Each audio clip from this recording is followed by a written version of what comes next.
In a quiet mountain village, far away from noise and hurry, there lived a wise Zen master. People came from distant lands to sit near him, not because he spoke much, but because his silence itself felt like truth.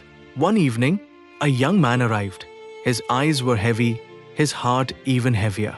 He bowed and said, "Master, I am full of pain. Life feels unfair. I have lost hope.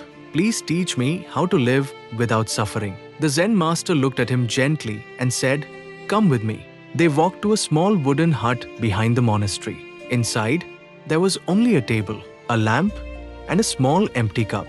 The master placed the cup in front of the young man and said, "This is your mind." Then he picked up a pot of water and began to pour slowly into the cup.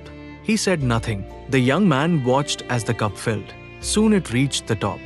But the master kept pouring. The water overflowed onto the table, then onto the floor. The young man suddenly said, "Master, stop. The cup cannot hold anymore. It is spilling everywhere." The Zen master stopped, looked at him, and said softly, "Exactly." The young man was confused. "What do you mean?" The master sat down beside him and spoke in a calm voice. "When your heart is full of anger, pain, and sadness, there is no space left for wisdom. Even if I pour truth into you, it will overflow and be lost." The young man lowered his head. The master continued, "You came here asking for answers, but your mind is already too full of fear, regret, and sorrow. First, we must empty the cup." The young man whispered, "How do I empty it?" The Zen master smiled gently. "By letting go." "Let go of what?" the young man asked. "Let go of what you cannot change," the master said. "Let go of the past that is already gone. Let go of the anger that burns only you. Let go of the fear of tomorrow that has not yet come." The young man's eyes filled with tears. The master reached for a cloth and slowly wiped the spilled water from the table.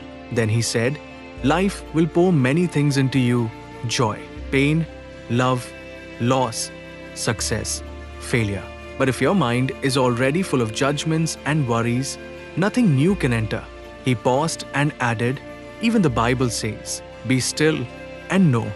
Stillness is where truth enters." The young man listened deeply for the first time without resistance. The master picked up the empty cup again and said, "Now watch." He began to pour water again, but this time slowly, carefully. "This is peace," he said. "It only enters an empty space." The young man felt something inside him soften. For the first time in many months, he did not argue with his pain. He simply observed it. After a long silence, he asked, "Master, will my suffering ever end?" The Zen master looked at him with kind eyes and said, "Suffering is like this water. It comes and goes, but your attachment to it makes it overflow." He placed the cup back on the table. "You are not the cup. You are not even the water. You are the awareness that watches both." The young man closed his eyes. A deep breath came from his chest, as if something heavy had finally loosened. The master stood up and said, "When you return to the world, do not try to stop the rain of life. Instead, make your cup wide and open."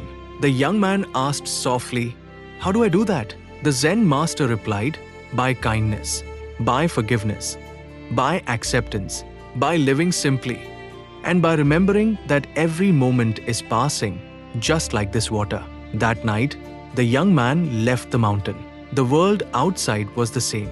The problems were still there, but something inside him had changed. He was no longer a full cup spilling over. He had become an open space, and in that space, even pain began to turn into wisdom. When your mind is full of anger, fear, and regret, even good things cannot enter. Empty your heart, and life will gently fill it with peace. This is God of Motive. Thanks for watching and stay focused.